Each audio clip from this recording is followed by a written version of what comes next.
അവസരങ്ങൾ എപ്പോഴും നമ്മെ തേടി വരില്ല. വരുമ്പോൾ നല്ല രീതിയിൽ ഉപയോഗിക്കുവാൻ ശ്രമിക്കുക. നിങ്ങൾ എല്ലാ ദിവസവും രാവിലെ ഉണരുമ്പോൾ കണ്ണാടിയിൽ നോക്കി സ്വയം ഒരു വലിയ പുഞ്ചിരി നൽകുക. പുഞ്ചിരി ജീവിതത്തിൻ്റെ പവിത്രമായ സമ്മാനമാണ്. ഏതൊരു കാര്യത്തിനും വ്യക്തമായ ഒരു ലക്ഷ്യം ആവശ്യമാണ്. ആ ലക്ഷ്യം നേടിയെടുക്കുമ്പോഴാണ് നാം സംതൃപ്തരാകുന്നത്. നിങ്ങൾ ഏറ്റവും നന്നായി ക്ഷമിക്കുകയാണെങ്കിൽ ഏറ്റവും നല്ലത് നിങ്ങൾക്ക് നേടാനാകും.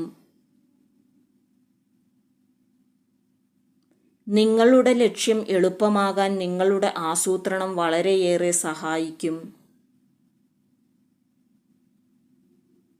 നിങ്ങളുടെ സ്വപ്നം എത്ര ചെറുതാണെങ്കിലും അത് നേടിയെടുക്കുന്നതിലൂടെ നിങ്ങളുടെ മനസ്സ് സന്തോഷിക്കും.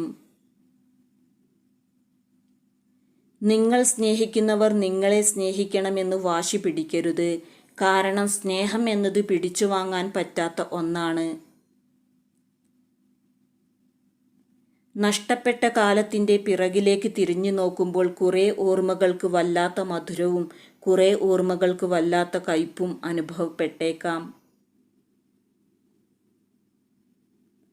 ഞാൻ നിന്റെ സ്വന്തമാണെന്ന് പറയുമ്പോഴും സ്വന്തമല്ല എന്ന് തോന്നിപ്പിക്കുന്ന പല പ്രവൃത്തികളും സ്നേഹിക്കുന്നവരിൽ നിന്നും പലപ്പോഴും നേരിടേണ്ടി വന്നേക്കാം.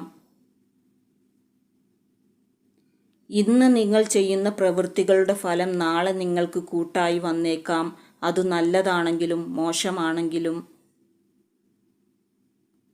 ഒരാളുടെ തെറ്റുകുറ്റങ്ങൾ മറ്റുള്ളവരോട് പറഞ്ഞു നടക്കുന്നതിലും നല്ലത് അത് അയാളോട് തന്നെ പറഞ്ഞു തിരുത്താൻ ആവശ്യപ്പെടുന്നതാണ്. നിങ്ങളുടെ ആവശ്യങ്ങൾ അറിഞ്ഞു പ്രവർത്തിക്കുന്നവരാണ് നിങ്ങളെ ഏറ്റവും കൂടുതൽ മനസ്സിലാക്കിയിട്ടുള്ളത്. എന്തെങ്കിലും ഒന്ന് നിങ്ങളുടെ സ്വന്തം അല്ല എന്ന തോന്നൽ ഉണ്ടാവുന്നെങ്കിൽ സ്വന്തമല്ലാത്തത് കൊണ്ടു തന്നെയാണ് അങ്ങനെ തോന്നുന്നത്. അതൊരു വസ്തുവായാലും മനുഷ്യനായാലും ശരി. ആലോചിച്ചു തീരുമാനിക്കേണ്ട കാര്യങ്ങളിൽ ആലോചിച്ചു തന്നെ തീരുമാനമെടുക്കുക. കാരണം പിന്നീട് അതോർത്ത് ദുഃഖിക്കുന്നതിൽ അർത്ഥമില്ല. കാണുന്ന സ്വപ്നങ്ങൾക്ക് അതിർവരമ്പുകളില്ല. പക്ഷേ അവ സ്വന്തമാക്കണമെങ്കിൽ ധാരാളം അതിർവരമ്പുകൾ ഭേദിക്കേണ്ടി വരും. നിങ്ങളുടെ ഇഷ്ടങ്ങൾ മറ്റൊരാളിലേക്ക് അടിച്ചേൽപ്പിക്കുന്നതിന് പകരം അവരുടെ ഇഷ്ടങ്ങളിലേക്ക് നിങ്ങൾ ഇറങ്ങിച്ചെല്ലാൻ ശ്രമിക്കുക. ജീവിതം വളരെ മനോഹരമായിരിക്കും. ഒരു സ്ത്രീയെ മാത്രം ആത്മാർത്ഥമായി സ്നേഹിക്കുകയും ആ സ്ത്രീയിൽ മാത്രം തൻ്റെ പ്രണയം ഒതുക്കി നിർത്താൻ കഴിയുന്ന പുരുഷൻ്റെ പങ്കാളിയാണ് ലോകത്തിൽ ഏറ്റവും ഭാഗ്യവതിയായ സ്ത്രീ.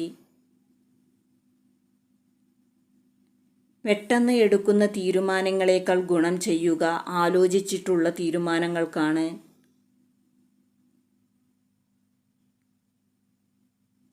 ഏതൊരു കാര്യത്തിനും രണ്ടു വശങ്ങൾ ഉണ്ടായിരിക്കും. അത് മനസ്സിലാക്കുക.